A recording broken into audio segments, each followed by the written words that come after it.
changes to the agenda, if any. I guess before I do that, let me just clarify. In the office physically are myself, Gwen Tanza, Bruce Mello, and then also Mark Bills and Guy Tanza. We are all distanced and have masks if we need them. Online is Joseph Dutton, and then we also have Peter Barris, our recording clerk, the folks from Fact TV, and then members of the public, Chris Webb and Scotty Tabachnik. So anyway, getting back to review changes to the agenda. I didn't have any changes to the agenda. Gwen, did you have any changes to the agenda you wanted to make? Bruce, any changes to the agenda you wanted to make? No, I don't. Okay. Joseph, any changes to the agenda you wanted to make? No. Okay. Then we're good. Moving on again, scheduled members of the public. Chris Webb is here as scheduled. Unscheduled members of the public, Scotty Tabachnik is also here. And we'll move on to number 5 of approving the minutes from the September 16th meeting. I will say that the only changes that I had were on pages 2 and 3, or I guess on page 2 at the very bottom under email, Gary Livornia is has an A at the end of his name, not an E. Do you see where that is, Peter?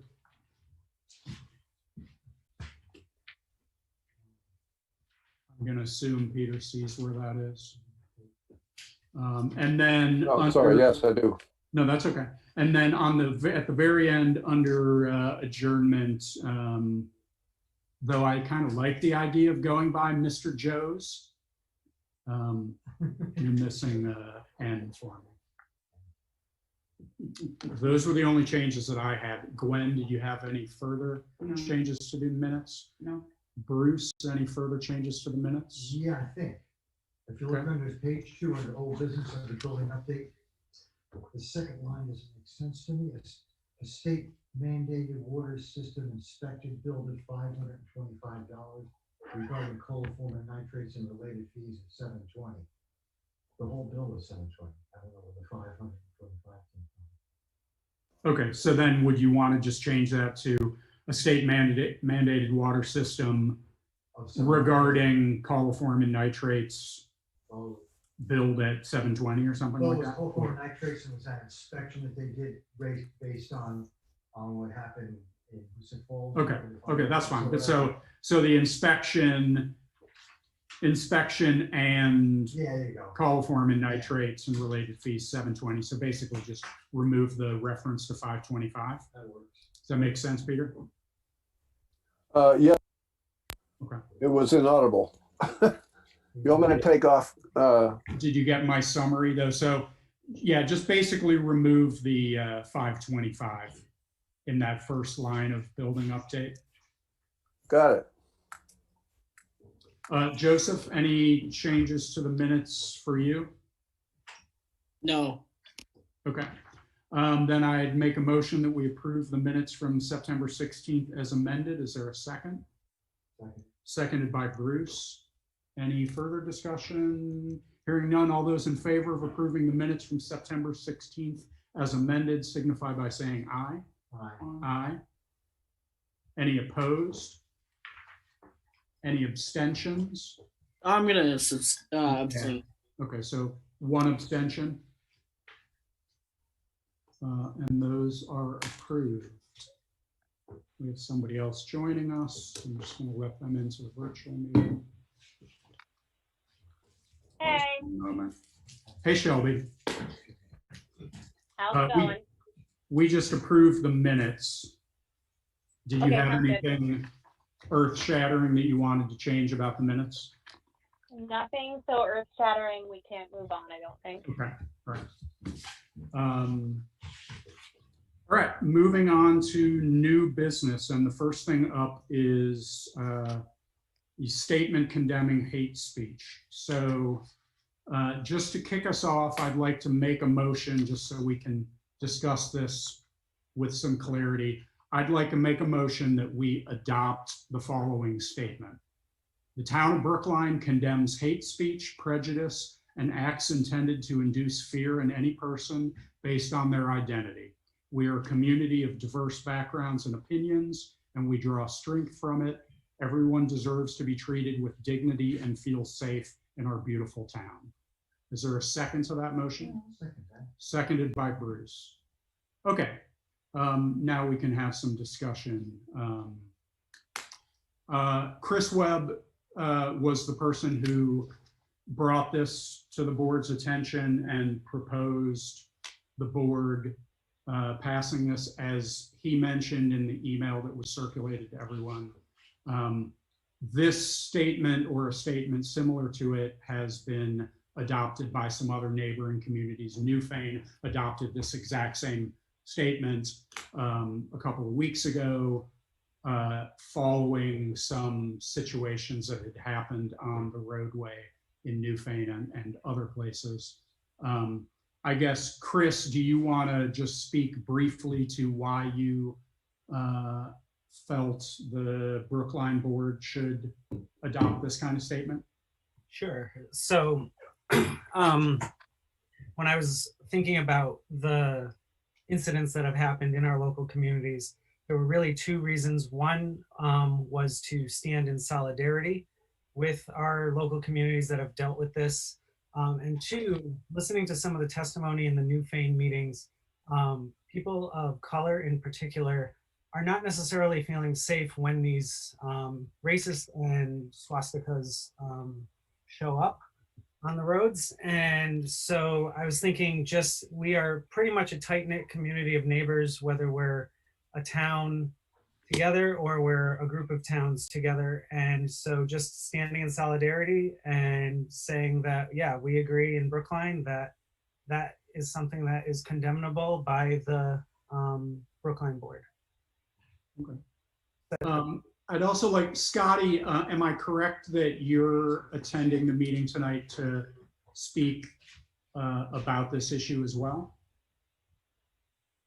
I went to the Newfane meeting because I was invited by some parents at the school. And today, or I think yesterday, Chris asked me if I would come. I prepared a statement. If you'd like me to read it, it's brief, but it can kind of explain why I feel the way I feel. If that's what you would like, I'd be happy to do that. Sure, yeah, why don't you go ahead and do that? I think we're fine with that. Thank you. And I apologize for my formality. It's kind of the way I operate. Fine. Good evening, folks. My name is Scotty Tabachnik. I'm principal at Newbrook Elementary School. I want to remind all of you that I'm a resident of Dummerston, Vermont, and a paid public official here in Brookline. As a school administrator, one of the important aspects of my job is to promote my school, hoping to encourage new families to move to our towns and adding children to our rosters. In doing so, I would be lowering the tax burden on the property owners. As I do this work, I promote Newbrook as a place where we can move all kids forward, where all kids feel safe, and where all kids feel included in our programming and in our school community. Another aspect of my job is to provide a safe and healthy environment for every Newbrook student and our staff. We're obliged by law to provide this inclusive environment in which every kid can thrive, and quite honestly, we're really good at it. We include children in this work, teaching our behavioral expectations explicitly and teaching our students to be active bystanders and to be socially responsible. I believe that by making a public statement condemning hateful and racist attacks on our community, the Brookline Select Board would be supporting the school in our work towards equity, safety, and inclusion. This is a night when you folks will leave your mark. And I really appreciate you considering my opinion. And I want to say that I really appreciate the work that you guys are doing. And I look forward to be working with your children in person very soon. Okay, that's great. Let's just take a moment and just go around the board and just gauge people. I mean, I'll say I'm completely in support of this statement. I think it's a good idea. I have no reservations about it. Gwen, what's your feeling about us, about approving or disproving this statement from us? Well, after thinking about it and listening to different conversations, at first I was thinking it was it was kind of a political comment, but after listening to everybody, I agree. Bruce, what's your feeling about it? Me as well, and I don't know if I missed this, if it was said. But hi Scotty, hi Scotty, how you doing, buddy? Have the other towns done this? Like what we're doing, Townsend, Dummerston, Okay. Newfane, and I don't know further. So I know for a fact that Newfane has. I can't speak to the other towns personally. That's why I'm on the support of it. I'm just curious. Okay. Dover and Jamaica have. Dover and Jamaica. Okay. Dover and Jamaica as well. Not Newfane? Newfane did a couple weeks ago. And one thing, just to answer, I think Gwen's statement, if I can, just the Newfane board checked with VLCT and their legal representation, and they said the board is perfectly within its rights because they're not taking rights away from anyone else to speak, but you're perfectly within your rights to condemn a certain type of speech. What about Thank you. Townsend? Townsend hasn't signed off on it? Yeah, so in this case, I was just calling on us in Brookline to do this, even though it hasn't happened directly in this town. So I don't know what other towns are doing where the wording didn't appear directly. I don't want to get derailed by too much of that. Just I want to give everybody, all the other board members, an opportunity to weigh in before we continue. Joseph, what's your feeling about approving this statement? I definitely think the sentiment is right on, and it's pretty appalling, some of the stuff that happened in our community. I haven't read any specific news articles about anything that happened. Am I not mistaken to say that nothing happened directly within the confines of our town, correct? I am not aware of anything having happened within the confines of our town. That's correct. Okay, and Town clerk. I mean, even with that being said, I would agree completely that many of us, regardless if you have kids in Newburgh or not, many of us are very much community members of Newfane as well as Brookline. So I'm definitely in support of the idea. And I had a long talk with several people who were involved in writing some of these statements for the other towns that were directly affected.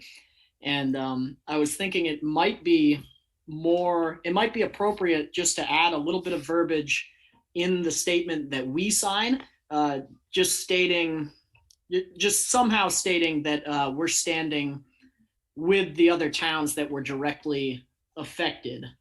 It just might make things a little more clear since nothing actually happened in our town. Okay, let me just ask Shelby. We can circle back to that. Shelby, what's your feeling about the statement? No, I think it's kind of great as is. I think I kind of get where you're coming from, Joseph, but I also think that it's worded broadly enough to say that we can't condemn, that it's not specific to race or these specific incidents.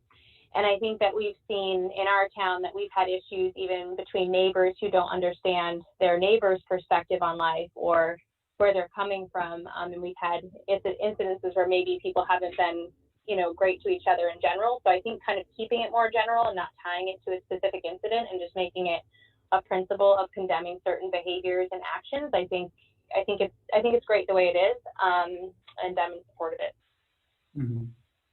Mm-hmm. Yeah, I mean, I'll circle back to myself to say I think it's a good statement the way it is. I mean, I'm open to some amendment to it, but I fear we potentially will get mired in debate about exactly how we might amend it. So, I mean, I guess I'd say, Joseph, if there's a specific amendment you want to make to the statement, you can certainly propose that and we could debate that. But I'm not sure that I'll be in favor of making a change to it personally.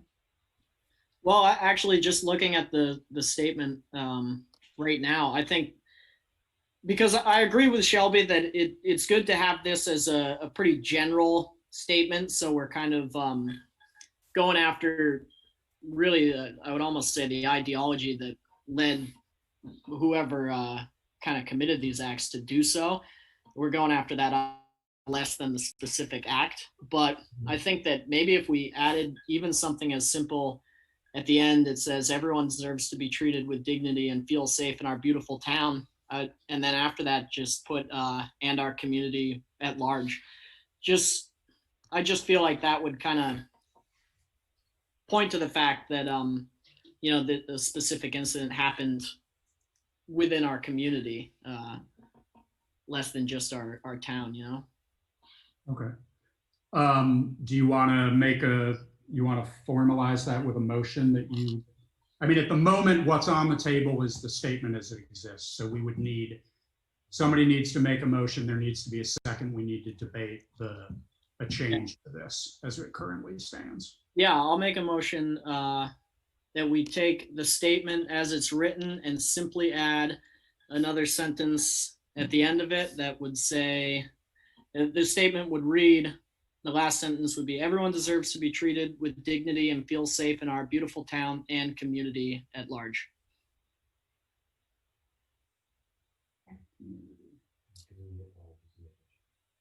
Okay, I'll accept that as a friendly amendment and second that.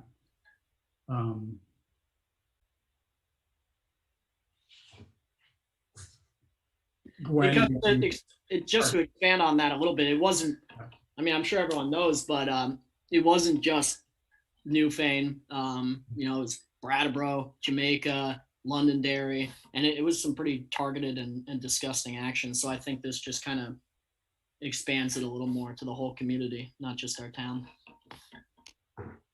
Gwen, we'll just go around real quick. Gwen, or I have do you no have problem any? with that. Anymore. Okay. Bruce, do you have any problem with that? Shelby, do you have any problem with that amendment? No, I think that's I fine. mean, we're going to vote it anyway. Okay, so let's just vote on the amendment. So just to formalize everything. So all those in favor of amending the statement for the final sentence to read, everyone deserves to be treated with dignity and feel safe in our beautiful town and community at large, signify by saying aye. Aye. Aye. Aye. Any opposed?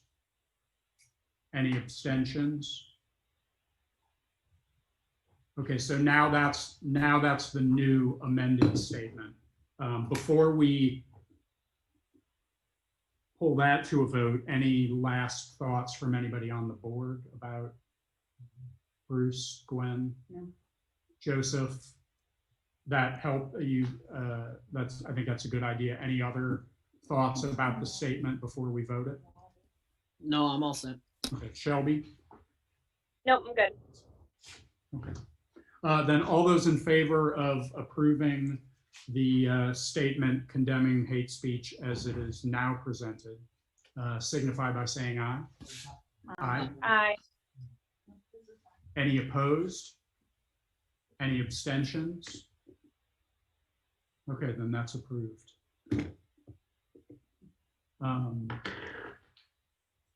Chris, well, we'll go one by one. Chris and Scotty, while we still have you here, any last thoughts on this? Thank you to both of you, I guess I'll say, for bringing this forward and joining us and all of your efforts and thought on this. But any last thoughts from you guys? We'll go to Chris first. Yeah, well, thank you very much, everyone. I think it's a great statement for the community. Joseph, I think that's a great addition to it. So I really think it really ties us into the local community, which sometimes Brookline we sort of hang out in the valley here unnoticed. So it's nice that we're standing up for our own town, but also for the towns all around us. Yeah, that's a good point. Scotty, how about you? Any last thoughts before we move on? I just can't tell you how lucky I feel to work in these towns. Newfane and Brookline, you guys are just, you're efficient and you're smart and you're thoughtful and you think about kids and you think about the way it feels to be someone else. And I just really appreciate that a lot. And it's a pleasure to, and actually, and the way you run your meeting too, David, you're just very, you guys are very pro. I just really appreciate it a lot. Shelby, I haven't seen you in a long time. Bruce, I haven't seen you in a long time. Do me a favor, folks, stop by the school.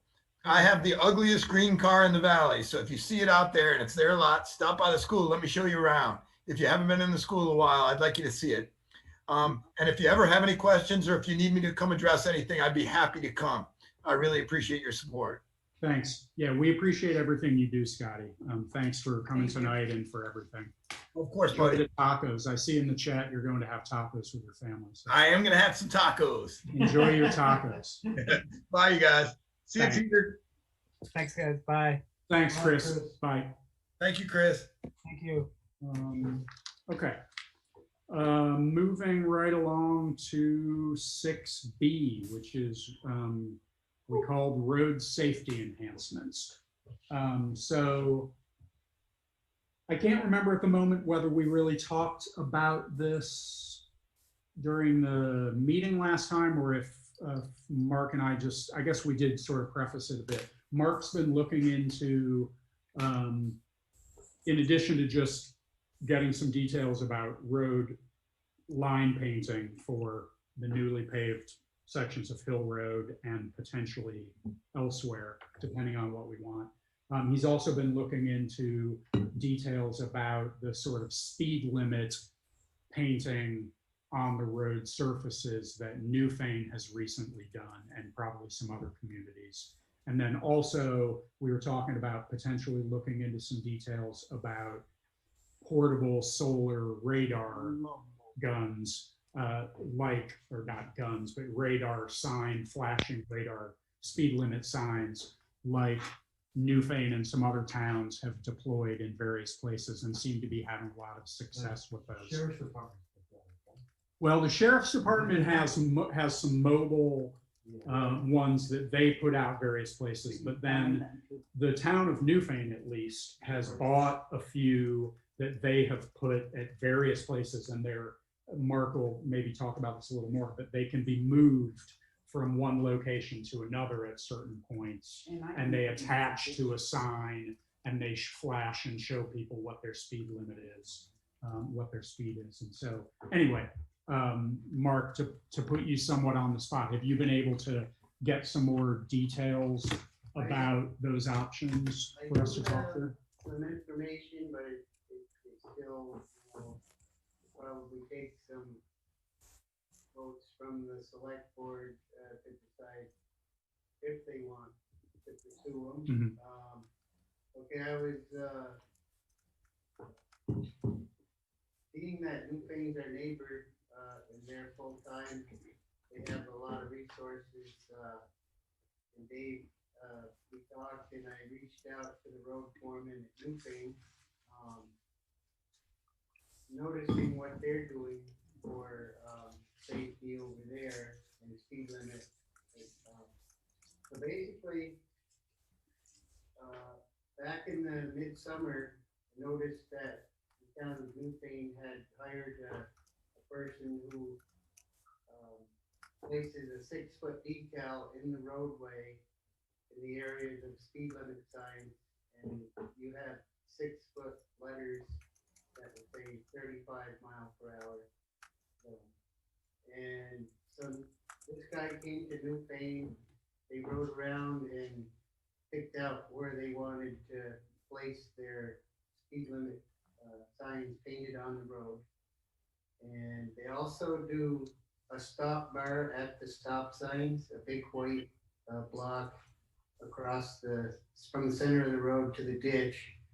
Now, Newfane spent around $2,000, and I'm not sure what they got for that, how many areas they covered for that. But they were very pleased with the amount of work that they got for $2,000. So I got the name of the company from Jay, and I called, and I was unable to ride around with this guy, but knowing that it's what he does, he rode around our town and found the stop areas, the speed limits, and he told us that he could probably do our town for $1,800 to $2,000. And he said if I want to ride with him, we could make some adjustments on where we want to place signs, but under his assumption, he gave us what he normally does. So 1,800 to 2,000. He said he stocks the 25-mile-per-hour sign and the 35-mile-per-hour decals. If we were to do any 40-mile-an-hour decals, we would have to purchase the decal, but it's something we could hang on to and use down the road if we wanted to pursue the 40-mile-per-hour number. And he said there are certain state standards that he has to follow on the class 2 roads, and he was gonna find out the information he needed on class 2 road. So basically, he found our stop signs. He was going by the speed limit signs that we have up, and he came back with that number of between $1,800 to $2,000. And if it's something we wanted done, he could fit it in this year, or if you want to wait. So logistically, do we think that that would be, I'm just thinking if he doesn't, do you know if, so he had not factored in any 40-mile-per-hour in that. Correct. So then that would presumably not be the bottom of Hill Road by the going to the triangle, because isn't that 40 Yeah, he there? said that there was a little confusion where the speed limits Right, on one side, yeah. higher on the other. So that's why we thought that would give you a general idea, and then if you guys wanted to help me decide what you needed, where you needed, Right. then he can adjust that price. But that's a ballpark number. Sure. So then the assumption would be that if he were to do the whole town, right, or whatever, he would basically put down, like if, for instance, just to take an example of Hill Road, I guess, if you were coming from the triangle, does he do them in both directions? I believe. I guess he probably would. Yeah. He does them wherever there's a transition? Right. Okay, so then he would do one as you're going, presumably from where it goes from, does it go from 40 to 30 by the cemetery? I think it's 35. Or does it go from 30, 40 to 35 or whatever? He would put it in the road as you're getting to that transition. And then he would do it wherever there are other transitions. And then he would also do bars at all the stop signs. Wow. Okay, I'm just trying to get a visual of what there that would one be. Anywhere, like when you come off the bridge on the Grassy Brook Road, there'd be one there? Yeah, the first sign you see when you come into Brookline, other than down to Brookline, the first speed limit sign says 35 Unless otherwise posted. And then when you get almost to halfway to the intersection, Right. it's 40 miles per hour. Right. And I was told that you have to have a speed limit sign after every intersection. Right. So people- Right. I guess my initial thinking is I like the idea of trying this. Mhm. I'm personally hesitant to immediately be sure. Well, I guess, do we know from him like how little, like, yeah, like what is his minimum? Like, I mean, I would imagine it's not I didn't going to be ask- substantially cheaper to get the guy to come to do one emblem in one place or whatever, like what his time minimum is or something, probably. He's a local guy, lives in Townsend, and this is a part-time job for him with, and not working at a job. So I think he's very accommodating, very, but before you make any decisions, I also talked to the road foreman, Newfane, about the electronic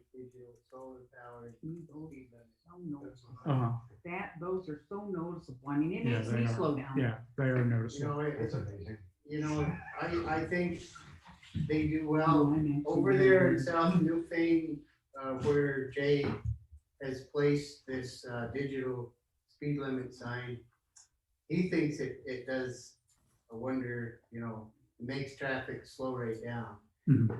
It also comes with a GPS that sends information right to the town garage, town office, where they can tell what the speed is, as people are passing Whoa. by. Oh, okay.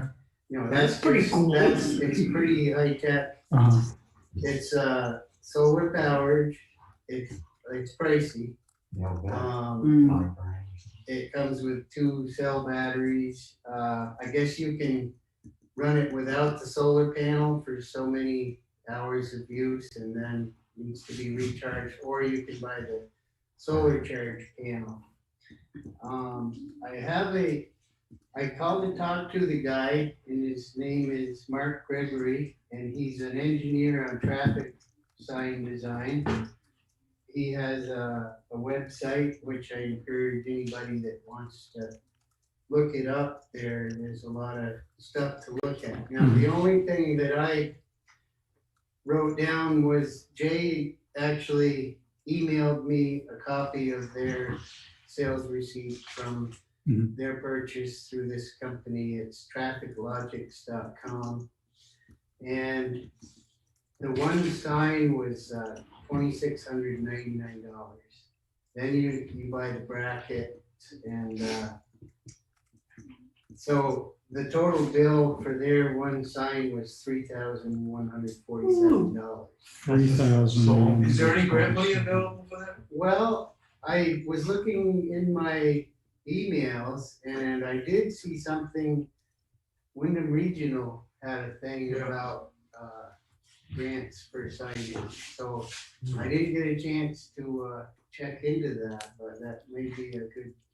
Okay, so yeah, maybe that's something we should look into to see if we could, Yeah, I mean, I would encourage anybody to look up this M. Gregory at trafficlogics.com. okay, I'm sure there's multiple various other options as well, you know, like just the sign with a battery that can be charged and put out. Mhm.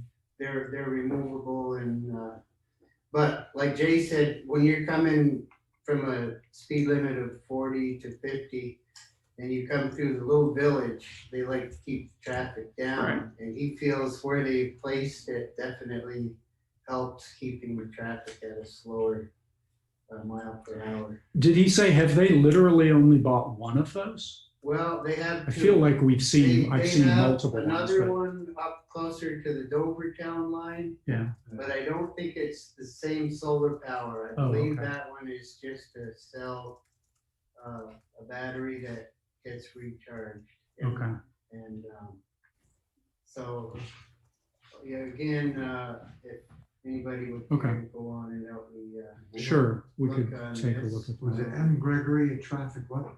Trafficlogics.com. Logix, Logix. Oh, LGIX. Okay. Yeah, I mean, maybe we'll take a little look at that and Yeah. see what might make sense. And then maybe we either, as we start to, I mean, I guess my thinking is as we start to get into either budget time, we think about seeing if we could set aside some money for it and or seeing if there's some grant possibilities through Wyndham Regional or somewhere else But that I might be able to personally help think us. They look like they do work. Yeah. And the painted numbers in the road, I think a lot of times you're watching the road and you may miss the sign that's here, but that pops up real clear in your vision, you know, just being painted on the road. Right. Where, again, if you see a flashing number and it's pointing at you saying you're speeding, Right. I think that has a lot of pull to slow traffic as well. And, I don't see. you know, I think we have 2 to 3 major areas that are constant Well, no, I can't. I think people speeding. Right. Well, Right. so, Let's just go around real quick just to think about, I guess in particular, the painting of the speed limits and stop bars on the road. I mean, I'll say I'm open to the idea that $1,800 to $2,000 to do relatively all of those in the town might be money well spent. Yeah.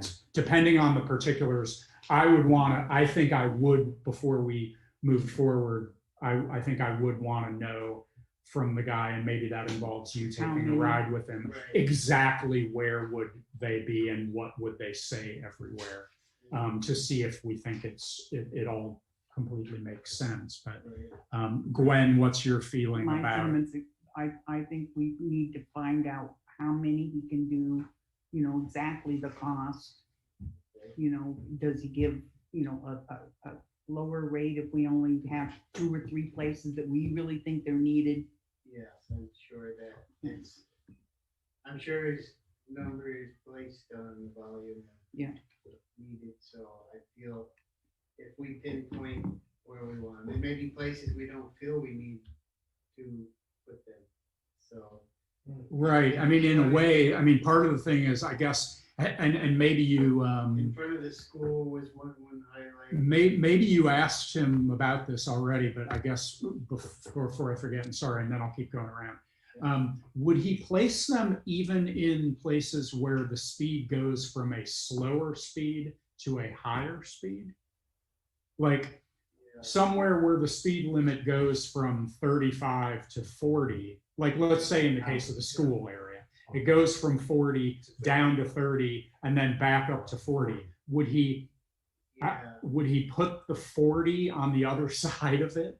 I mean, I would almost be more interested in Just seeing the 30. only doing the places where people are supposed to slow down and not emphasizing the places where people So maybe are able to speed up. But maybe that's already his thinking. I don't know. So maybe if you put just 30, people aren't gonna realize that I can go faster and then keep it down. Well, I mean, there'll still be signage. So, but it's, you're kind of somewhat advert. Just as a member of the public. Sure. The sign painting, 6-foot signs of, you know, the speed limits, it seems to me it may take away a little bit of the country characteristic that we have in town.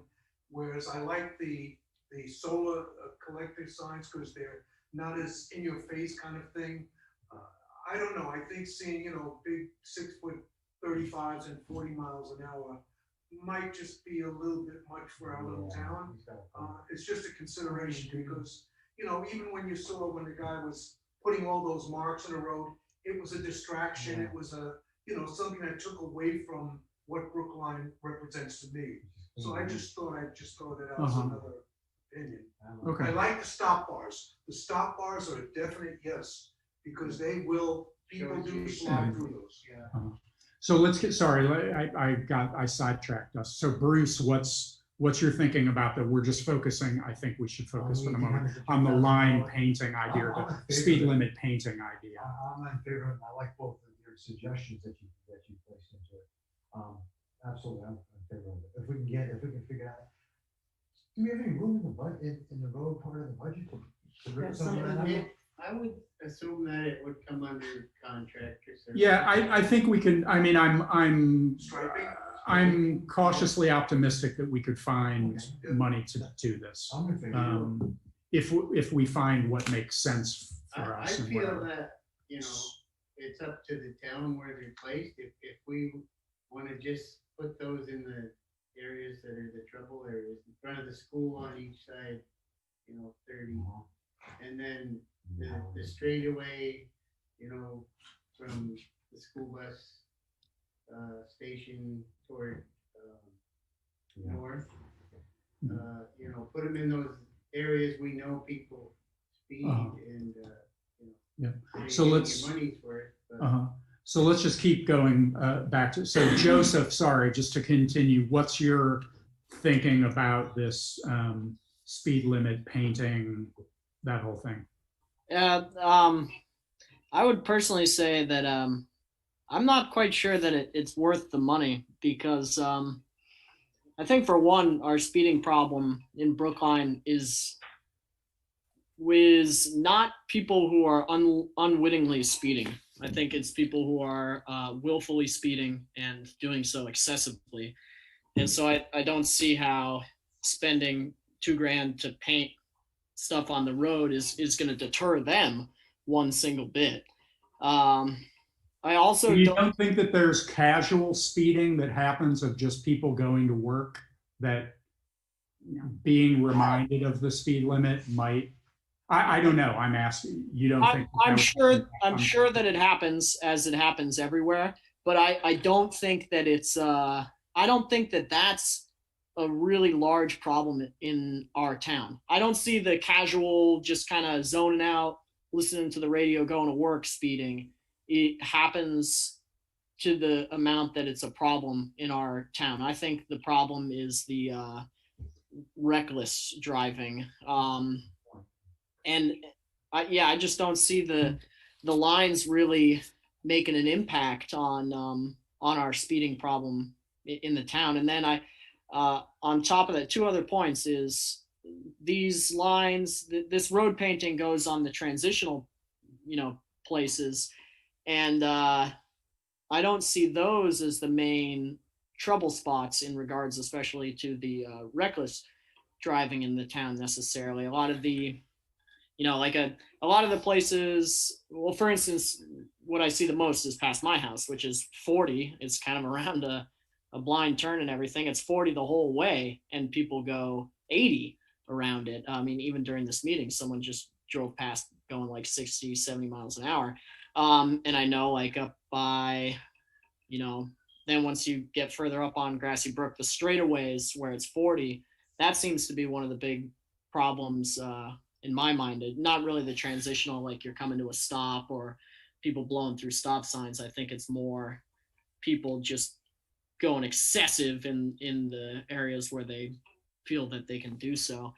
And then my last point, I know we don't want to stick on this too much right now, but I think the money would be much better spent on like that the flashing road sign, primarily for the reason that if that price includes the data collection piece that Mark was talking about, if we took that step first, it's flashing in people's face, but maybe more importantly, it's sending that speed data, that traffic data back to us, and then we can analyze it and make a more educated decision. I mean, if we get a whole bunch of data from that sign that says, it's a 35 and a bunch of people are going 45, then maybe it is casual speeding.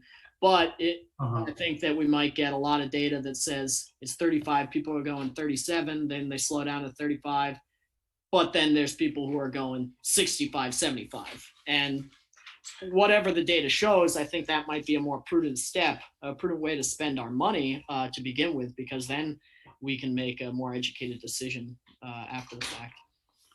Okay. That data collection really changed my mind on what I was thinking, because I thought I was going to have the same opinion on the flashing sign. I don't think it's going to solve the problem necessarily, but the data collection I think will be very, very valuable to us. No, that's a very good point. Shelby, what's your thinking about this? I think they're interesting ideas, but I'm kind of with Joseph on not sure how much they would help, because I do think a lot of the bigger issue are the people that are doing it even though they already know. But then again, I definitely speed on my way to work sometimes if I'm zoned out or tired. So you might catch, if there were measures in place, you might catch me some mornings and I might go, oh, wow. Okay. Yeah. I need to slow down. I didn't realize I was going too fast. But like he said, I don't think it's my driving or people like who have the occasional, commute speeding that is what is concerning to people. So I don't know, I'm kind of on the fence. Okay. I guess what I would suggest perhaps for the moment, I mean, I think we should all give this some thought now that we've got some more details. And then I guess what I'd ask Mark is, is it feasible for you to go back to the guy and get a little more detail on his exact pricing? Because I will say that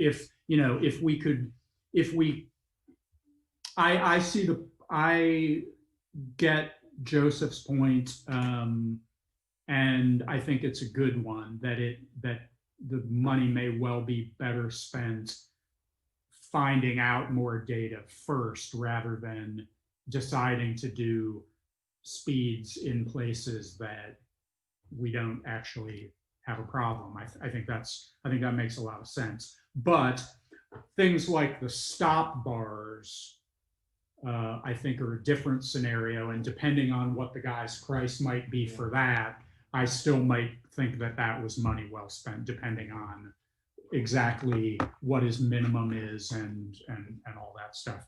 And then maybe in the meantime, I'll take it on myself to shoot an email to the regional commission, just to see off the top of their head whether they know or have any information about grants possibly related to speed signs. The other thing is that and I don't know that it would necessarily be the case with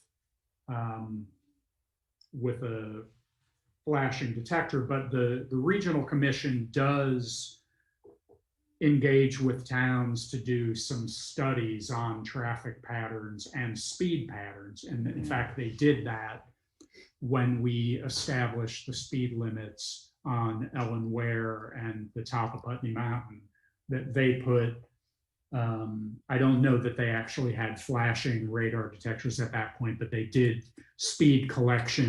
gathered speed collection data for us. So it may be that we could tap into them at least to do that again in some places as we look into how to fund our own radar signs. Does that make sense to everybody for the moment? And we'll discuss it again next time. Gwen, sorry, you're coughing. Yes. I know. I'm going to cover myself as you go by me coughing, to protect you from me, I guess. Bruce, does that make sense to you? Yes, it does. Joseph, does that make sense? Yeah, that makes sense. I didn't really even think about contacting someone to do a full speed analysis. Well, and I guess I'm not necessarily sure that makes sense, because if I recall how they did it before, I don't know that it involved, although I do think that they have access to some flashing radar signs that they've used in other communities at points. I think what they tend to do is literally just put down the lines, the lines that you drive over in a couple of places, and they gather the data, which wouldn't have the same impact as people seeing the flashing sign telling them they're speeding at the same point. So it wouldn't necessarily be a replacement for the idea of these signs, but well, that, I guess, might be able to help in some way. That's what I thought you were talking about, and I agree. It's not going to be a deterrent really of any sort, but I really do think that having a little more information, we can go forward, because unfortunately, and not to go too far down the rabbit hole, I don't think that we can really solve. My feeling is I don't think we can really solve our speeding problem in this town without some sort of law enforcement. And we've had that talk. I'm not saying we should spend the money on that. I just feel like maybe we don't need to be spending the money on other stuff that's not going to solve the problem. Mm-hmm. Shelby, does the approach of getting some more details on the scope of pricing on the painting, and then also trying to see what we can find out about Wyndham Regional or other grant options on the signage, does that make sense to you for the moment? Yeah, I think that sounds great. Okay. All right, so we'll put this back on for next time and see if we can have gathered a little more information. Mark, thank you very much for all the work you've already done on looking into this and the thought you've given it. And it is definitely something that I think we all agree Yeah, I don't in know one whether- way, shape, or form, we should do something. We just have to figure out exactly what. I feel there does need to be some sort of signage, which we do have speed limit sign. And no matter how you do it, it's costly. Maybe the money should go toward, putting it toward the troopers sitting beside the road, but those are what we're weighing out. Right. I mean, the advantage, the good thing that signage and stuff like that does is at least it is, I tend to agree with Joseph that ultimately I'm not sure how effective any of these things necessarily will be with the reckless driving aspect of things we have. But these are at least things that we can control and we can do, as opposed to being reliant on law enforcement agencies that at the moment aren't willing to spend as much time here as we would like them to, or are not capable of. Yeah, if anybody gets a chance to look up this M. Gregory at trafficlogics.com. Yeah, I'll definitely, I definitely did take a talk look. with him for a few minutes, and he's an engineer on traffic studies, so maybe he would have some input. I believe he told me that he comes out and gives seminars or come here to talk to the board to give you a better idea of what he's all about and what he may know how the numbers on, the percentage of people that slow up when they see digital readout speed limit. He may know data on painted in the road signs. So yeah, that's a good point. Yeah, I'll he's check got out his website. a lot of stuff there to read about if you want to look. Cool, awesome. Okay, moving on to 6C, remote and in-person meeting structure. So Shelby, thank you for for writing up what you've written up, and I'll apologize for myself from the standpoint that I literally only read it a couple hours ago. So I apologize for not having given you feedback further in advance of that. I guess I'll let you kick it off before we maybe talk through the particulars, but was there any sort of general approach that you wanted to make us aware of before we start talking specifics? I mean, not really. I didn't really do anything crazy. I just basically took the standard guidance and then just tried to frame that for policies that would make sure that we were taking the appropriate precautions for any in-person activity at the office, and then how we were going to go about, with some of the remote meeting policies. So I don't know. I mean, I don't actually have it in front of me, but I'm going to pull it up right now. But yeah, I don't know. I'm open for feedback. Like, I'm not attached to anything necessarily. I just basically took what was out there for guidance and tried to put it into a format that was applicable to our, in-person interactions at the office and our remote meeting our hybrid meetings we have going at the moment. Oh, okay.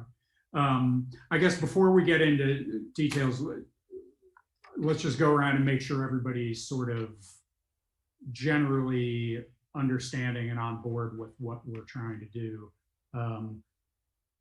Joseph, you may not have actually been on the call when we first started discussing this. I think that it was expressed that since we're, for the foreseeable future, having these kind of hybrid situations where some people might be in the office, other people are remote, there will be points potentially at times when all of us may be remote, and just how we deal with making sure everybody's in communication as much as we can, and then also just reiterating the requirements of people who are coming into the office as far as health and safety concerns are.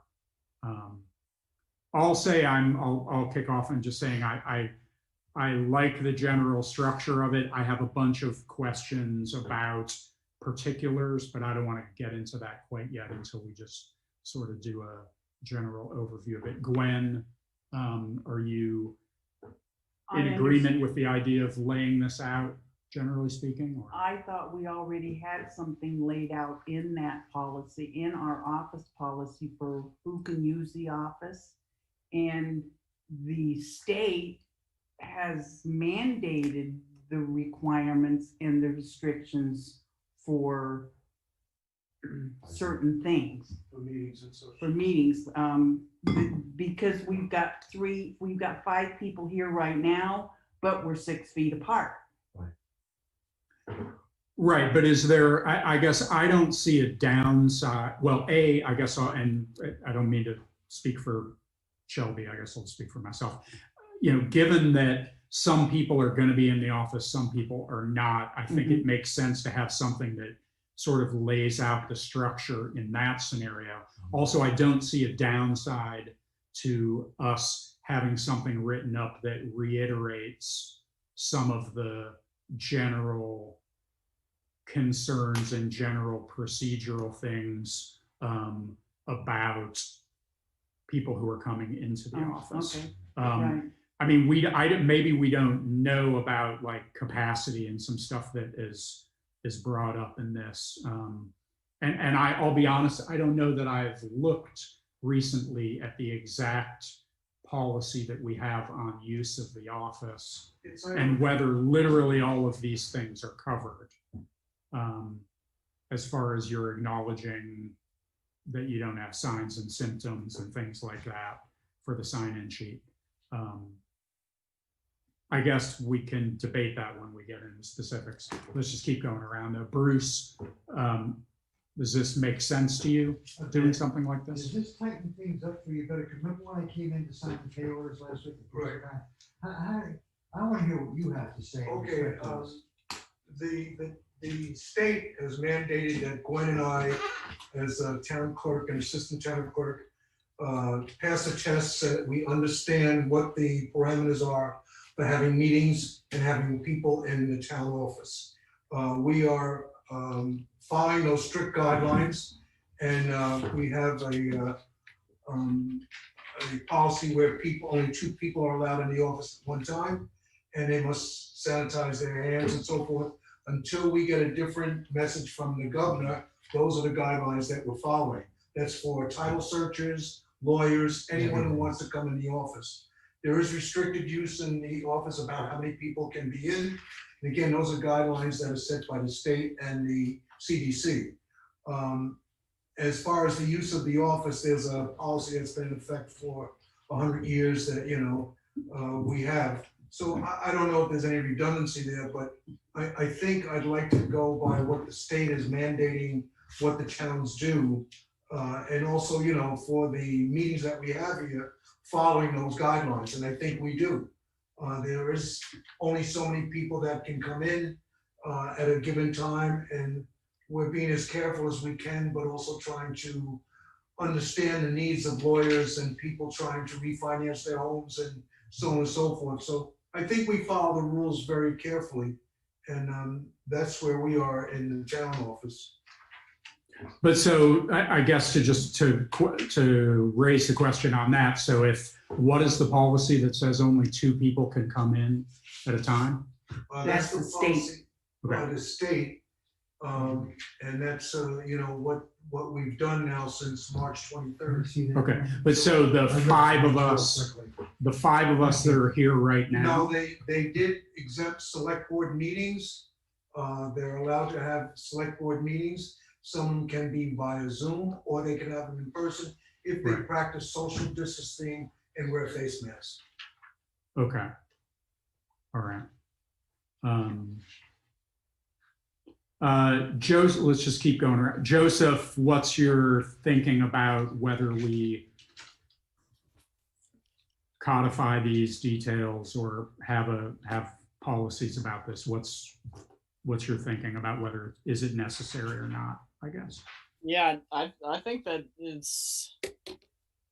it seems to be necessary we have some sort of policy on this as a town, because the state has a lot of guidance out there, the feds have a lot of guidance out there, but we definitely need to put some sort of agreement amongst ourselves out there to kind of decide what we're doing. I mean, one of the things they say that, Guy just said that the governor exempted select board meetings as long as people are socially distant and wearing a mask. Well, I mean, the last 2 or 3 meetings, it's been everyone in person except Shelby and myself. And I guess my understanding would be that the building is kind of at capacity now. And so what are we going to do moving forward?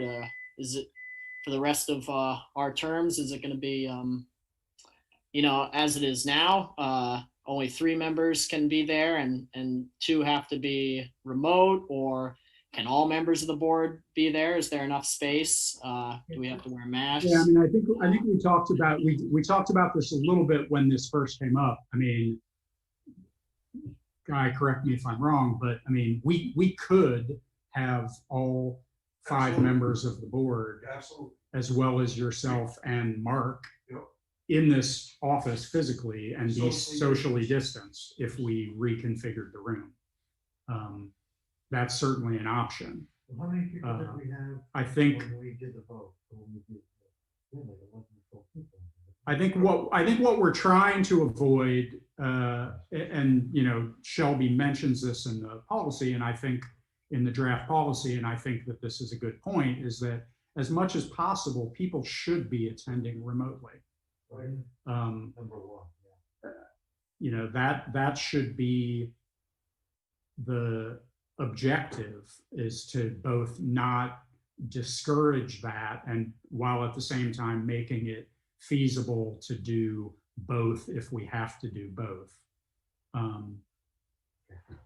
Is it possible that what we really need out of this whole thing is the policy that wraps around the remote aspect of the meeting, less so than the guidelines that people have to follow for being in the building physically, because that's already captured in the policy that we have for the town office? Shelby, what do you think about that? I'm just gonna. So is that policy for the town office written, or is that just based on the guidance that was handed down by the state? I believe it's the guidance from the state, but you know what? I'm going to revisit that because there's been some loosening of some of the things that have been going on. So if you could give me the opportunity to speak with the Secretary of State and VLCT to get a up to the minute, the latest, greatest rules and regulations, I think that would be helpful in making a decision. Okay. Yeah, because I don't think, I'm not by any means saying that anyone hasn't been using common sense when they're there, but I think that this is not the time, especially going into flu season, for us to be saying that we operate totally on common sense and not having a clear outline for how we're tracking people who are coming to the office in case something happens, so we can reach out, and making sure that it's clear to people that we are, I mean, it's as much a statement saying that we are following these guidelines, as it is, not saying we're not doing it or it's not an intuitive thing, but, when I originally brought this up, and Dave said, well, I'm here so that if anyone from the public shows up, I'm here. And then Guy goes 2 seconds later, no one from the public can come in person to the office right now. But now it's like, well, 2 people can come during the day. So it's just sort of like, I'm not saying that people aren't using good judgment. I'm just saying I don't think that there's a lot of clarity or something we can fall back on as a rule. If situations arise in the future and somebody's like, I want to come to the meeting in person because I'm the public and you guys are there. I think we need to have it in this guideline saying, well, okay, if you want to come in person, if you're the public, the priority is to have the select board there. So you need to contact and see if there's capacity for you to safely join. Not just saying, it just needs to be outlined, I think, especially moving forward as things loosen and as potentially things get worse with COVID again. We just need to have it down. So that we have it to fall back on when people ask why we're doing something or why we're saying yes or no to a person or a situation. Right. Okay, I guess here's what I would propose for the moment. I would propose that we table this till the next meeting.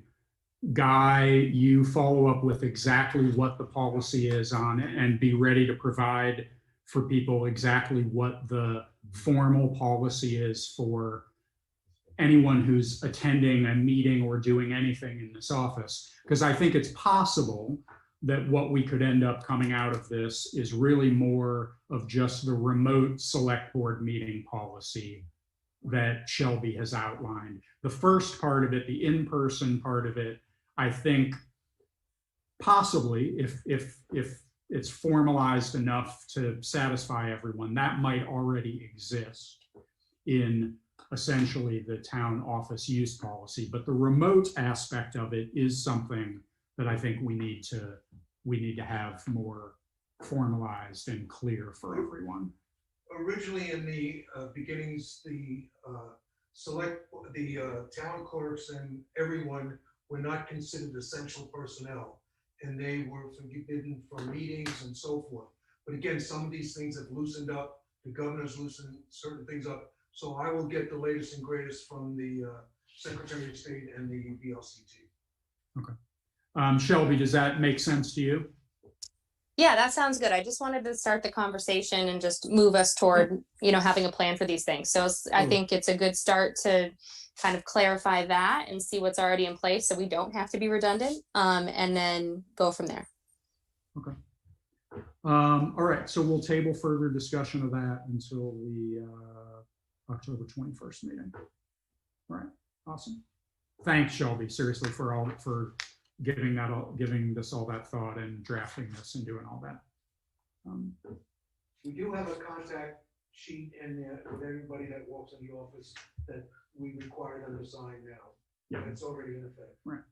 Okay, cool.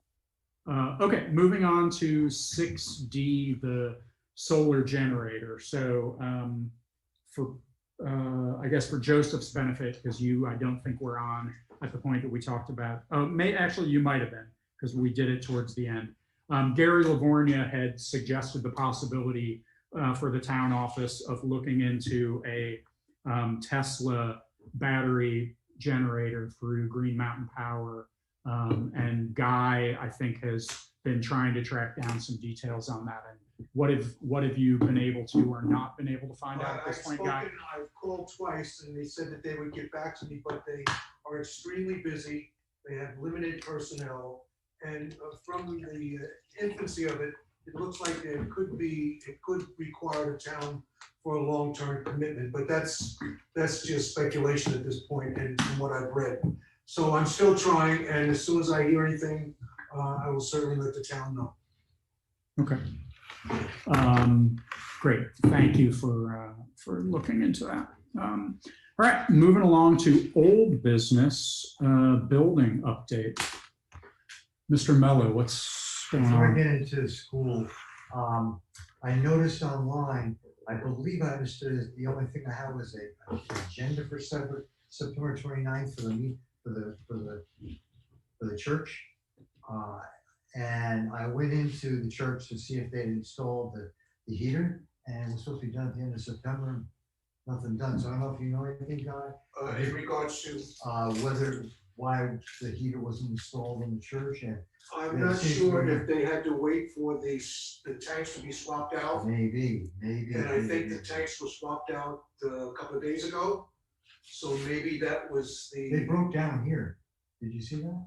no, I came by here, I knew what I was doing, and they were yanking out one of the trucks, for the tow trucks, Coda.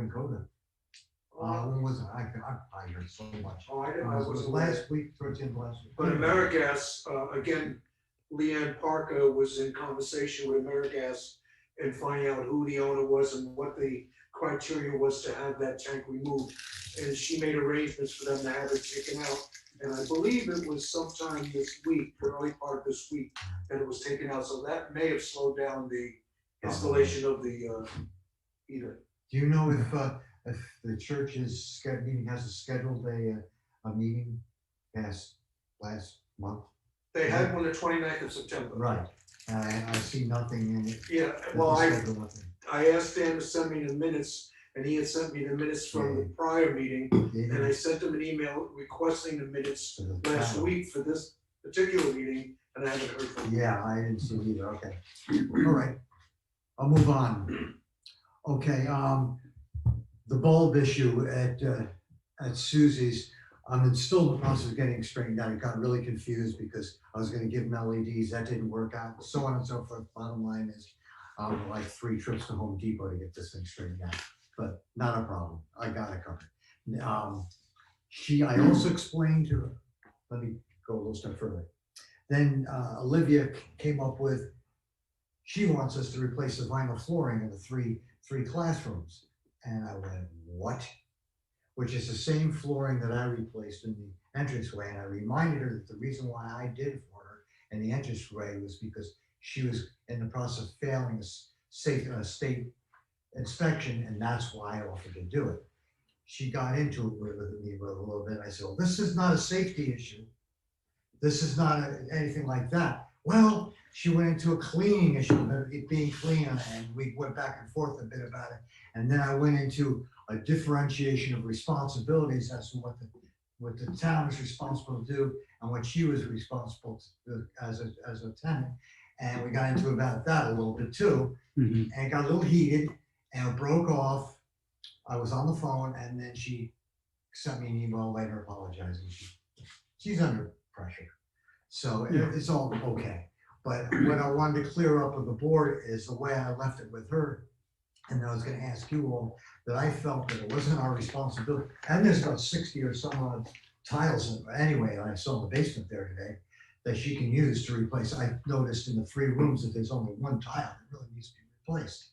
And I don't see it's our responsibility, because she's not happy with the cleanliness of the tiles, to do it. She wash them, Murphy's Law soap, bless them, do what you gotta do and wax them. I don't think it's the responsibility of the town to replace the tiles. Yeah, I mean, we're not in a position to be replacing things in that building unless they're safety issues or non-functioning. Right, structure issues. Right. Also, Dave, you and I got into it with her a little bit about the sand and wood chip thing. And so I've had my radar up every time she mentions something like this. But I also explained to her, this is the last time for the bulbs. Well, she got into it about that. I said, look, we'll cover it this time, but next time it's your baby. Because I don't know if you all agree, that this is a maintenance item. This is something they're using. This isn't like we have to replace a toilet that's cracked or something that's malfunctioned or a septic system that's an issue or anything like that. Yeah, I mean, did we used to pay to replace bulbs when?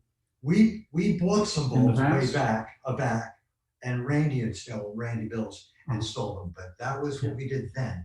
So she was trying to get into the grandfather routine. Well, yeah, I mean, and that's, we'll work with yeah, her. We work with her on it. I mean, it's not a major expense, and it costs, I don't mean to cut you off, but if it costs an hour to help her, you know, we're not gonna be stupid about it, but if we're talking hundreds of thousands of dollars, like replacing a vinyl floor or something, that's like to be differentiated. I mean, I guess I'll just weigh in myself that, I mean, we're not, we don't, consumable things that they use in the course of doing their business, and that, I mean, I use the analogy, and maybe it's not a fair one, but we don't buy paper towels for their operation or toilet paper for their operation, do we? No. I guess I'm not sure why we would buy them light bulbs necessarily, but. Yeah, because if you office rents a building, the landlord doesn't replace it every time light goes out. Right. I was talking about that. Right. But to your point, I mean, if they need help with things, or there are things we can do, we're not, whatever. I mean, but yeah, we shouldn't be paying for things. They get a nice deal with the lease, so I'm not going to push that issue. Obligated. It's not as if they're paying premium dollar for that lease either as well. So anyway, I'll move on because I got a bit here and I'll try and look through it. Okay. I originally met with Heather Collins from the State Water back about 6 or 7 weeks ago, and then I got a response about 6 or 7 weeks past that, about 3 weeks ago or so, that we had to fill out a report for mitigation for hazardous situation from other houses and stuff around where the well is at the school. And we have to fill out a report every 3 years, and I didn't know about this. And it should have been in January. And Yeah. the woman, I originally dealt with, that I met with, I told you about last time, was Heather Collins from the state. And then she sent me the email saying you have to do this by October 22nd, this big report. So evidently Dot had done it 3 years ago. So I called Dot, shout out to Dot, she helped me great. She got me a person's name, got the person to come down, her name was Diana. I met with her last week. That was probably the day when I saw the tanks. And she spent half an hour with me. She's doing the whole thing.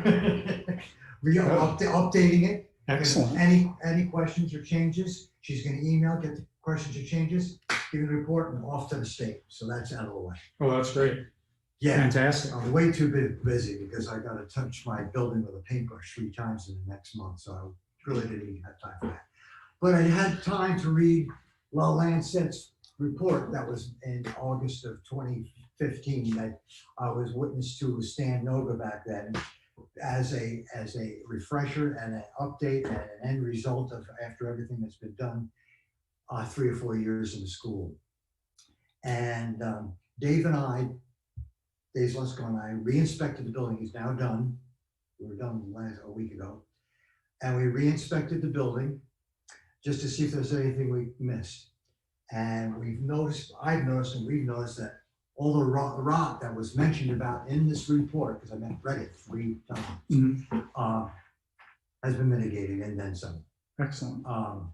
Then I'll go into things that we do. Some I've already mentioned before, and I'll rip right down through it. The electrical downstairs, the outside lighting needs to be attended to. Then I noticed in 2 things in his report that I'm not sure about. And if I have an electrician come in to do those things, I'm gonna have them take a look at 4 sinks upstairs to make sure that they are GFCI, ground fault circuit interrupter. Right.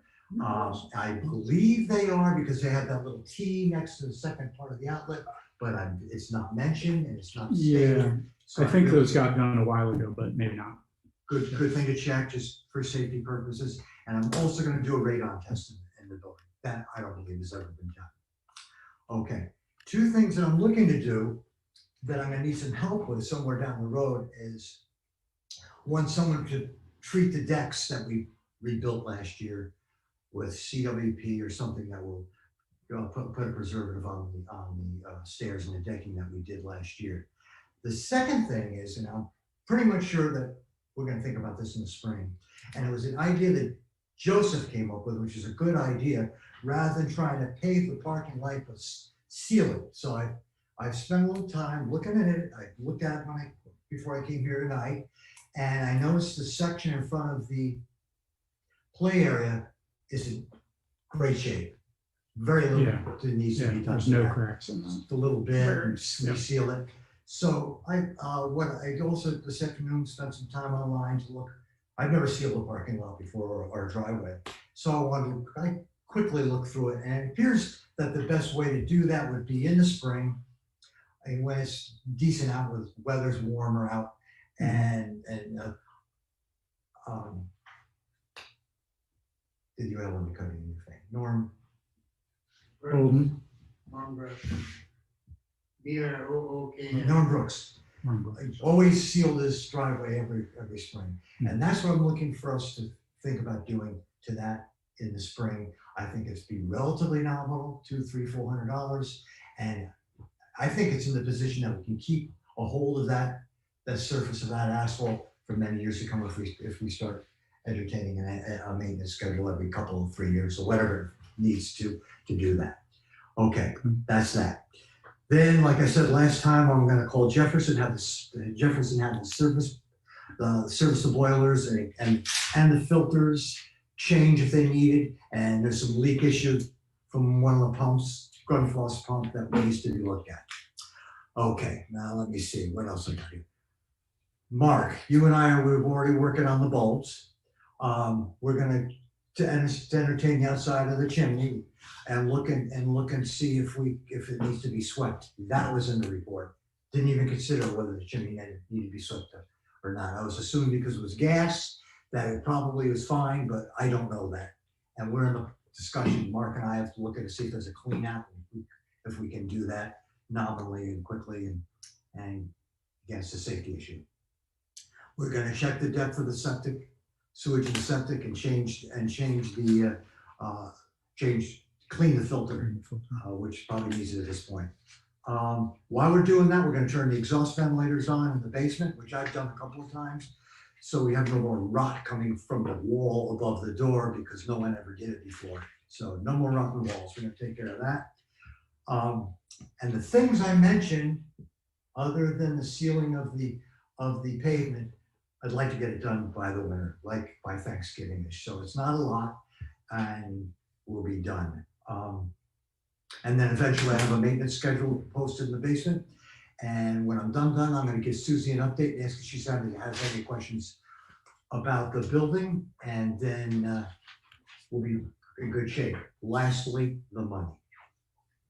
Right now, as of today, including this month's rent, we have $13,574.36. So like I stated when we approved doing the painting of the building, which is $14,500. Here on in, I'll probably present it to you if I give you any kind of a status budget update as $14,500 plus what we have in the account. So as it grows, you'll be able to, rather than doing similar to the subtraction, but just so it's clear that we got the $14,500 after next month, and we'll be building up money in the kitty after that. Okay. One last thing, I'm done. Guy, thank you for the reports. This was excellent. And what he did was he gave me an update. He gave me last year's account, the budget status through the end of June of this year. And we collected with interest on investments, $19,205.69 from Susie's Peanuts last year. Of that, we expended $15,804.83. Of that, a part of that is $350.62 for building supplies, $1,104.41 for fire alarm and maintenance, that always needs to be made. Repairs and maintenance, which includes plumbing and all the things that Dave and I did, and it's all broken down in the sheets, for $3,324.80. And the water testing was $1,025. Okay, so that with a grand total of $5,804 in expenditures. Very lastly, to date, excuse me, I didn't add Dave's and WW for today, but let me see if we can do this really quickly. Grand total, we have $6,340 that we spent, plus another 300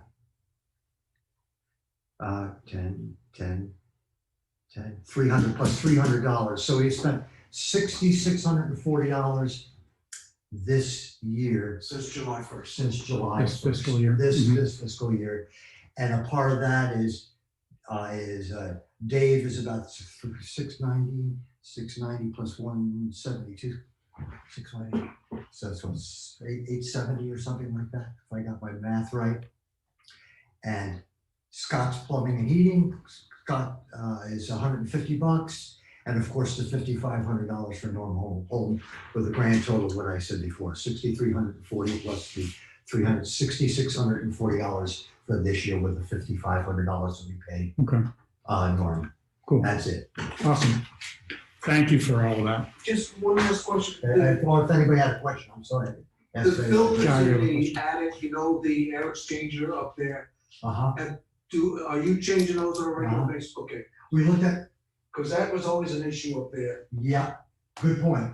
That was an issue as a point that you brought up that specific filter, because they had a metal structured support kind of filter holder. Yeah. And we changed it, and it was changed over to the regular paper kind. And I did not check it last fall because Joey Jeffers They went around and changed all the filters. Gonna get that into that again when they come. It's pretty shortly when they get. You might just want to ask them if they were. Yep, I'm gonna definitely look at it because that could very definitely be a real big problem. Exactly, especially when it gets cold. Yep, but also we're leaving, we have been leaving it hasn't been that cold. We're leaving the vent open like he Right, in there. which eliminated the problem of freezing. Freeze ups. So we don't want that anymore either. Okay. So did anybody have any questions about it? I rattled off a lot of stuff, but I'll just open it up. Joseph or Shelby, any questions from you for Bruce? No. Nope, good. Okay.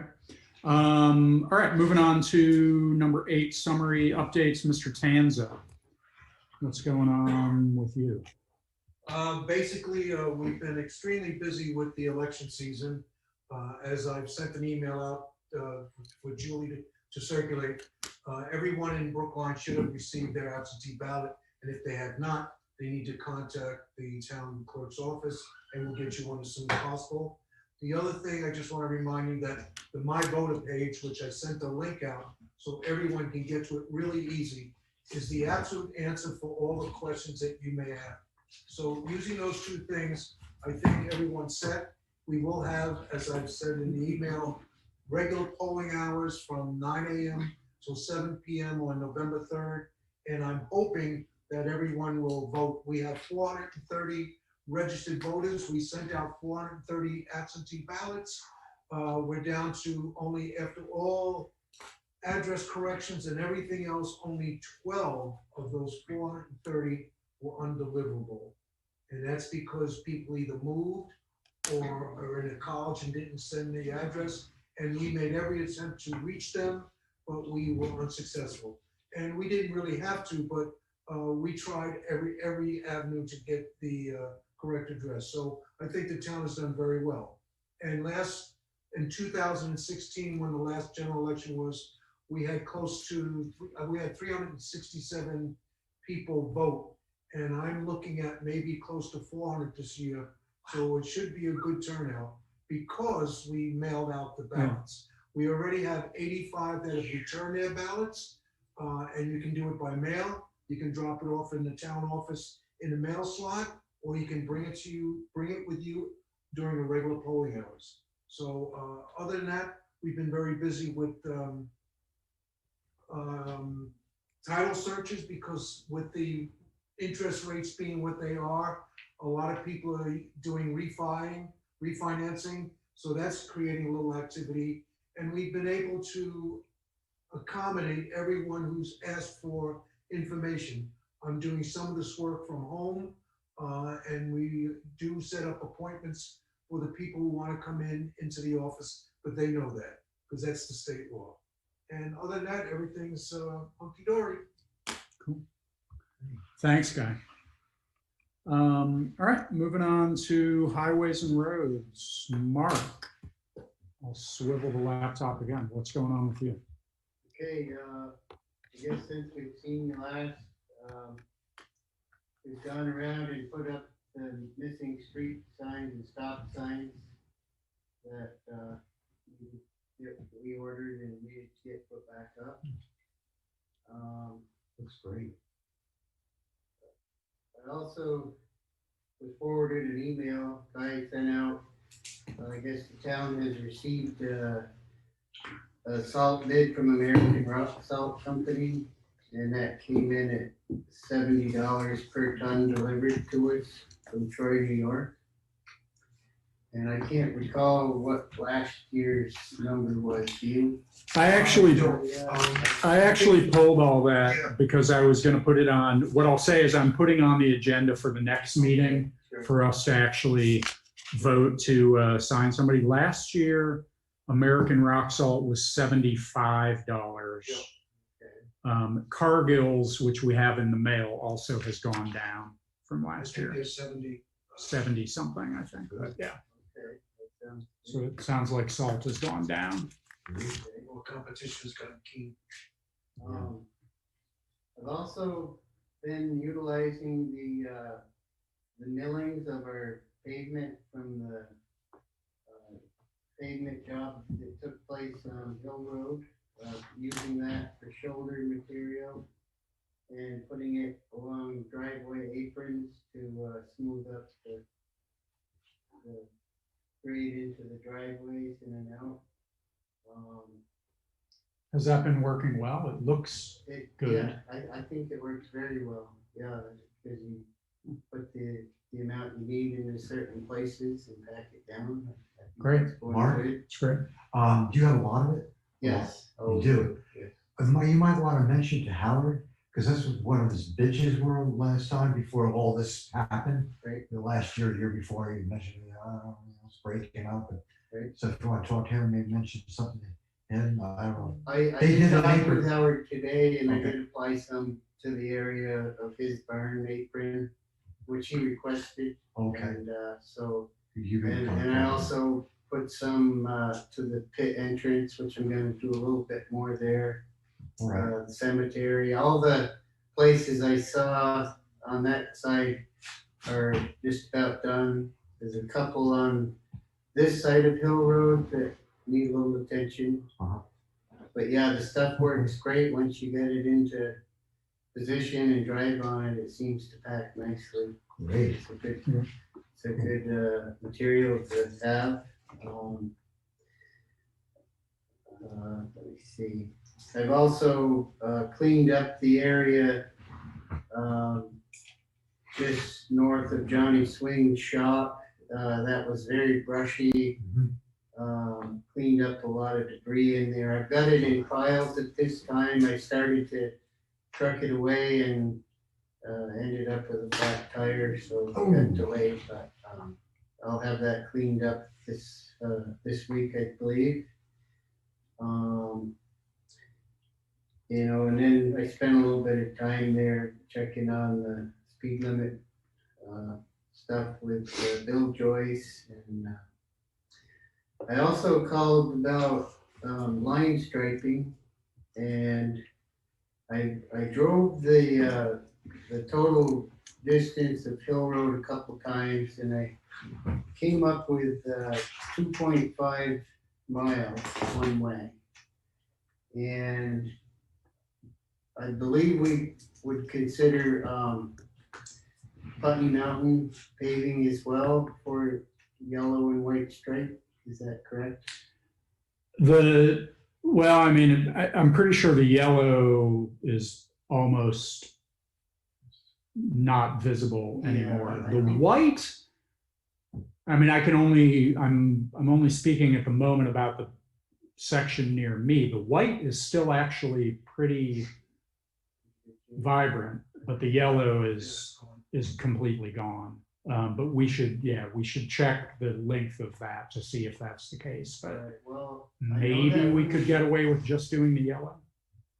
I think you could, the options there. I know that when we paved there, it was like 0.6 mile. So if you add the two together, I believe it's 3.1 approximate for mileage.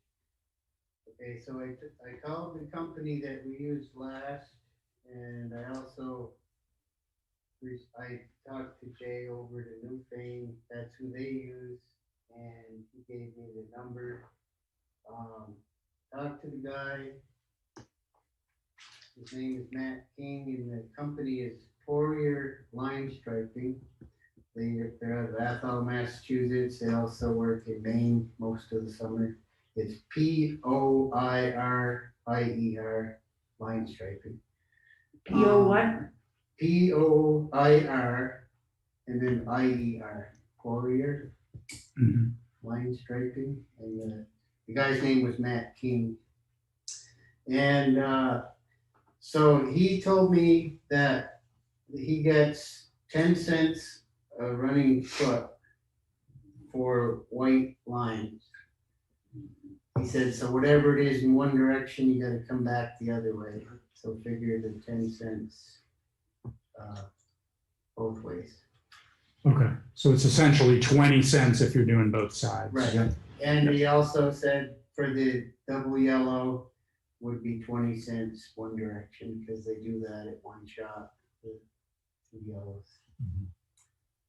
Is that the same company that did it the last time for us? Yeah, he recalled, Yeah, they did a doing good it. job. He remembered, and I think he said it was 3 years ago. Yeah, Yeah, it's been a few years. yeah, that was true. I know Hill Road is faded quite a bit when I was. But it made a difference. Yeah, Yeah. it made a difference, and but now there's areas where it's almost, faded to almost unseen. So I guess, the guy, I asked him his price and his availability. His availability, he said, it would be nice if there was a neighboring town that also would like, line painting, and he said he could do better if that were to happen, but this is his price. And his availability would be a week to 2 weeks out. Oh, wow. What does that translate to in dollars? I wanted somebody else to do. So if I'm doing the math correctly, so 3.1 miles is basically, if so, and just correct me if I'm wrong, so the 2.5 is all of Hill Road, Yes. right? The Right whole, straight the through, whole thing. Okay. Grassy Brook to Grassy Brook. Yeah, Good. so that plus, if we assume 0.6, which I think you're correct on Putney Mountain, so that's 3.1 miles. That is 16,368 feet. Okay, linear feet. So then we might have to break this back apart if we decide we didn't want to do white, but like, let's just say for the sake of argument that we wanted to do Complete job. a complete job. So each linear foot is essentially 40 cents because it's 10 cents each side for the white and 20 cents for the yellow. So if you take it that way, I lost my numbers again.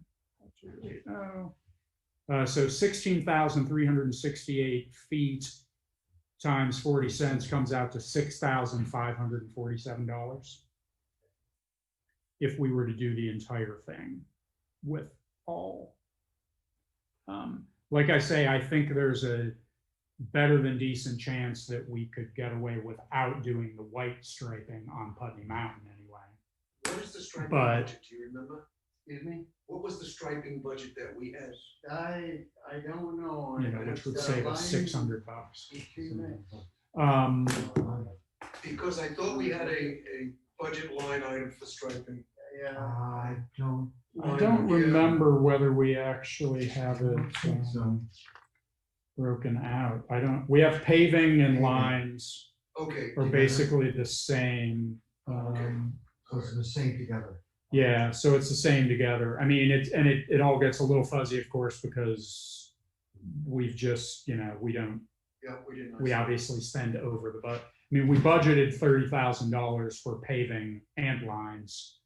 Exactly where we net out from what we had in that account to now, we probably need to pull some numbers and figure that out after. And there's still, we just paid some of it, but we still have more of it. And then this year, we put 30,000 toward it again, starting from July 1st. Right, Yeah. right. So in this year, we've put 30,000 towards it. I don't know where I think we're fairly confident, more than confident that we ended with a surplus essentially in that. However, we need to now start building up the next round of paving. So my recollection is the last time we did this, and we'd have to go back and try to, I recall us spending maybe $4,000. Wasn't for. Was less than 4 maybe, yeah. Remember Docs when I brought it up. Yeah. The whole thing. But we have it's a different situation. I mean, obviously, we've just paved all of that of Hill Road that needs to be done at the very least, as well as whatever needs to be touched up on it. I guess I'd suggest we circle back to this next time, and maybe if you could take a closer look at and I will as well, of exactly what the striping looks like on Putney Mountain. And also just whether there's any, whether we think we do need to redo everything on Hill Road, or whether there's any large section of Hill Road that we might not need to do either the white or the, so we can figure out exactly what we think we need to do for those. All right, and I can touch base with Jay again to see if they're gonna need any, because if, he said if there was any town within 15-mile radius of us, he would give us a better place. Okay. That's That would be good. Did he give any, do you have any idea how much better? He didn't say. No, okay. I don't know much, but it's still. But anything would help. Yeah, so maybe we could also, yeah. I'm bring gonna that take down a a look bit. at the numbers that we have in the paving and so forth and striping, to get an exact figure where we stand with that. Yeah, and then maybe we can extrapolate a little bit about whether we could afford to go beyond a little bit for this time. I mean, it is true that we haven't, unless I'm mistaken, we haven't spent anything on line striping for a couple of years right. at least. I think it's So, you know, as long as we think we're not in cutting it so close that we need to be thinking Well, about when all we see 30 for the actual paving. balance. Yeah, We'll be able. yeah. Was after, Was wasn't that the the Grassy Brook Road? milling Pardon me? Wasn't that the part Grassy of Brook, the, Grassy Brook was done, that we striped? No, Grassy Brook Road is done by the state. Yeah. The line They painting. did- They did The painting. lines, Right, right, Yeah. okay, sorry. Sorry, Mark, what were you? I just wondered if the milling of the old pavement, was that included with the money saved for paving, or is that separate? It should come out of paving. Yes. It should come out of paving. It's all part of the process Does of anybody paving. know what the numbers came to? Well, I know because it's in the warrant here, the paving, the all states paving part of it came to 87,500-ish. Okay. I don't think we've seen a final invoice that I'm aware of from, For the milling? for the milling. That was $1.55 a yard. Yeah, right, but I guess we don't, Yeah, we I haven't just seen that end for curious that. Where we were at. Okay. Okay, sorry, Mark. So yeah, so let's try to firm up our plans on line stripping Okay, next time. Great. all right. You're gonna get that whole, mark that we talked about? Over your gut? Yes, yeah, there's 2 here, Sweet, and 1 on Harris Hill. sweet. So anyway, Mark, sorry, you were still going down your list. Was there more to it? Also, we're servicing the grader this week, changed the oil. And I believe that's everything that I've been doing up to date. Looks great. Awesome. The Thanks, lighting Mark. looks great, the signs look great, Yeah, that's all, that's, well, people leave them alone. it's, And yeah, the signs exactly. are secured into place, That and guy was cutting. as well as bolted together and in the ground, so Cool. I'll be. Hopefully, I'll be shocked if somebody. rips hopefully them. those will last for a while. Yeah. Okay, great, thanks. I also still have some new signs that will be installed in the next. Okay. two. Cool. This guy was mowing around the little common, he went, wasn't there a stop sign there? I A said, yield once. Oh, Yield yeah, sign? it's that Yeah. yield I sign. said, once. Yeah. I don't know, somebody's collecting signs. Yeah, So someone took that down? somebody's opening their own town. I I guess. assume that, yeah, Oh, I thought maybe the construction for the road that you, maybe they backed over it and took it with them. Oh, okay, I don't know. Yeah, that's the mystery. I do have another to replace. Okay. Okay, cool. Okay, moving on to communications, emails, a couple that came through. One guy forwarded around to everybody, and then I think Samara also did because she saw it come through. But yeah, the structures, the state class 2 town highway and structures grant programs, it's unclear whether that's gonna, exactly what the situation will be with that. That's not something at the moment that I think we had any real designs about applying for, but we'll see if those materialize. One thing I did want to note is that they Towards the end of that, it mentions that the Better Roads program grants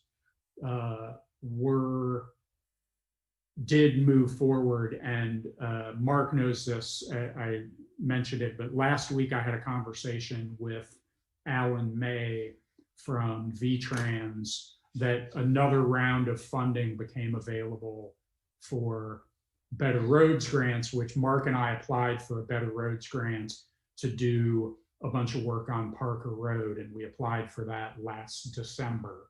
And everything was delayed and delayed and delayed, and honestly, we didn't really think that that grant money was ever going to come through. But VTrans, to their credit, Alan May especially, made a point of when money came through, he literally called me to say, do you guys think you're going to be able to do this work by June 30th? Because if so, we have a grant award for you. And I said, yes, I'm sure we'll find a way to do it. So we got awarded that grant, which is about $10,000. And then we have to pay about $2,500 to do all of it. We have to figure out exactly how we do it in the spring. But anyway, we got that grant, which we didn't think we were going to get. So that's good. If all goes well, I'll have some of that done before winter. Cool. Awesome. We'll do the rest Even better. in the spring. The other thing is we got an email, and just so people are aware that the question actually during this week, and I don't know if the person has come already, somebody from the one of the biologists from VTrans is actually coming down to visit the salt sand shed site to look at it in relation to the environmental review that's going on, because that person had sent an email out to Chris Hunt asking whether any trees were going to be taken out during it, which Chris Hunt and I both believe no trees were anticipated being dealt with. It went to Ron and Margot for them to confirm. So I'm just waiting to see an email come back from Ron confirming that he had no intention of any trees coming out. But anyway, that's a positive thing in that it means from the environmental review standpoint, it hopefully is fairly close because somebody's coming to actually look at it. So that's good to hear that that's moving in a positive direction. And one more email, actually two more. Leanne Parker just emailed me about this last night. They are for the Meeting House Facebook page. They want to go through the process. They've had somebody help them with some Facebook setup stuff, and they want to put a donation button on the Facebook page.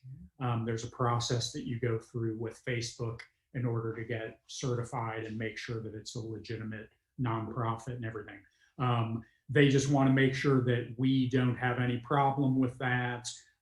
They consulted the social media policy, which we passed a couple of years ago, and actually consulted with Chris Webb about it. I've reread the social media policy. There's nothing in the social media policy that would preclude them doing that.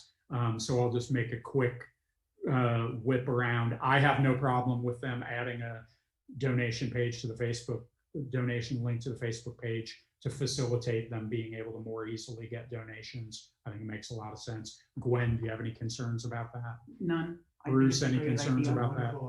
Joseph, any concerns about them doing that? No. Shelby, any concerns about that? No concerns. Nope. Okay, great. I'll let her. I mean, I told her You I might was want to just let fairly them know that certain. we can only accept cash or checks. We're not any available for credit card or debit donations. Well, the thing is that this would actually set up the facility through Facebook's essentially payment structure for them to be able to get money Oh, that would be good. directly to the Meeting House account through credit card donations online. Oh, that's great. So they do the Facebook, and the company that Facebook works with does all of the structure of that essentially. Yeah, so that's a good thing. That'll give them more opportunities to be able to generate donations, which is good. And the last but not least, we got an email just a little bit ago from Gary Livornia, which is basically, and I'll forward this just so people can look at it, although it's basically the annual sort of report from Newbrook as far as statistics of how many calls they responded to, things like that, as they start to get ready for town reports and stuff like that. We don't need to deal with this at the moment, but just the heads up that they've already made it clear that the $9,000 that we give to them, pay them as part of our budget, they want to level fund again this coming fiscal year. So that number won't be going up from them, which is very considerate of them. So that's it on emails. Physical mail, we have a postcard from Southern Vermont Economy Project about some upcoming workshops and webinars that they're having. And then we also, as I mentioned, we did get a formal quote from Cargill for salt, which this year their price is $70.25. So we'll put that on the agenda for next time to review. We at least have American's price at this point and Cargill's price. Last year we also got a price from Appalachia, which we may or may not get, but we'll put on voting on salt vendor next time so we can get that nailed down. And that's it for the mail stuff. Then we move on to pay orders. My piles are getting a little disrupted. First up is the payroll warrant, which was sent last week. And thank you to Bruce for coming in and signing it because I was away. We'll go around, do our usual thing. Gwen, any questions on the payroll warrant? No. Bruce, any questions on the payroll warrant you've already signed? Joseph, any questions on the payroll warrant? No. Shelby, any questions on the payroll warrant? Nope. Okay, then I'd like to make a motion that we approve payroll warrant 2020-66 dated September 30th, 2020 in the amount of $1,507.32. Is there a second? Second. Seconded by Bruce. Any discussion? Hearing none, all those in favor of approving payroll warrant 2020-66 dated September 30, 2020 in the amount of $1,507.32 signify by saying aye. Aye. Any opposed? Any abstentions? All right, that's the payroll warrant approved. Next up is accounts payable. Gwen, do you have any questions on the accounts payable warrant? No. Bruce, do you have any questions on the accounts payable warrant? Joseph, do you have any questions on the accounts payable warrant? No. Shelby, do you have any questions on the accounts payable warrant? Nope. Okay, then I'd like to make a motion that we approve accounts payable warrant 2020-67 dated October 6th, 2020 in the amount of $366,951.70. Is there a second? Second. Seconded by Joseph. Any discussion? Obviously, the large chunk of that is the school first quarter school payment. And then there are also several other, there's the paving on there, there's several other substantial invoices on this. Okay, hearing no further discussion, all those in favor of approving accounts payable warrant 2020-67 dated October 6th, 2020 in the amount of $366,951.70 signify by saying aye. Aye. Any opposed? Any abstentions? All right, the accounts payable warrant is also approved, which brings us to setting the agenda for the next meeting. So first up on the agenda next time will be Samara will be coming, will be joining us online to have a little discussion with us, which we will likely do in an executive session about some thoughts she has on treasurer options in the future. She has given that some thought and has some things that she wants to run by us. So that will be on the agenda, and it will be the first thing on the agenda because she has a conflict a little bit later. We will have on the agenda voting on road salt vendor. We also have to approve and sign the VTrans grants and aid letter of intent, which needs to be done by the end of October. That'll be on there. We'll come back to discussing road safety like we did tonight.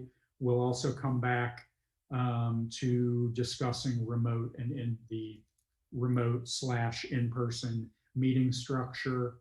Are there any other things?